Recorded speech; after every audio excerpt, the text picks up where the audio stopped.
бір Пекинде 60 миллион халық тұрады. Бір-бірлеріне тиіп жүреді. Қайдағы арақашықтық. Бірақ та оларда ондай ауру жоқ. Сәл басқаша көзбен қарашы осының бәріне. Әрине сіздер түсінем. Кеше ненде шығарып жатыр. Қорғау маска 40 теңгеден аспасын, ал медициналық маска 60 теңгеден аспасын. Мынау қорғау ма, әлде медициналық маска ма? Ертең біз немен нетеміз? Бізге адамдар келеді айтады, сіздер неге 60 теңге, не 50-ден сатасыздар деп? Неге бізде ден түзу ақпарат жоқ? Министрлік бір нәрсені шығарады, бірақ та он егжей-тегжейін жеткізіп, мынау осылай деп түсіндірмейді. Осы масканың өзінде дұрыс па, бұрыс па, многоразовый дейді. Біреу оны кірсаммен жуады, біреу спиртпен жуады, біреу үтіктейді, біреу үтіктемейді.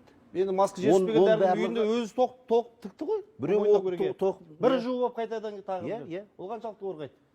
Соның бәріне жауап беру керек. Зерттеу институттар болу керек. Олар дәлелдеп тұрып айту керек.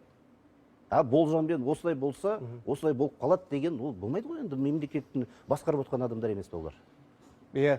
Расымен осы сұрақтың жауабын таба алмай келе жатырмыз. Мынау медициналық маска деген қайсы, қорғайтын маска деген қайсы, бұның айырмашылық қалай? Бағаларында бар айырмашылық. Жазған адамды сұрау керек. Жазған адамды. Кім жазды сонда? Бізде айтылады бұл медициналық маска. Қорғаныш маска деген былай жоғарыдан түсіп тұратын қорғаныш. Мына кісілерде ма? Міне кісілер тағып отыр.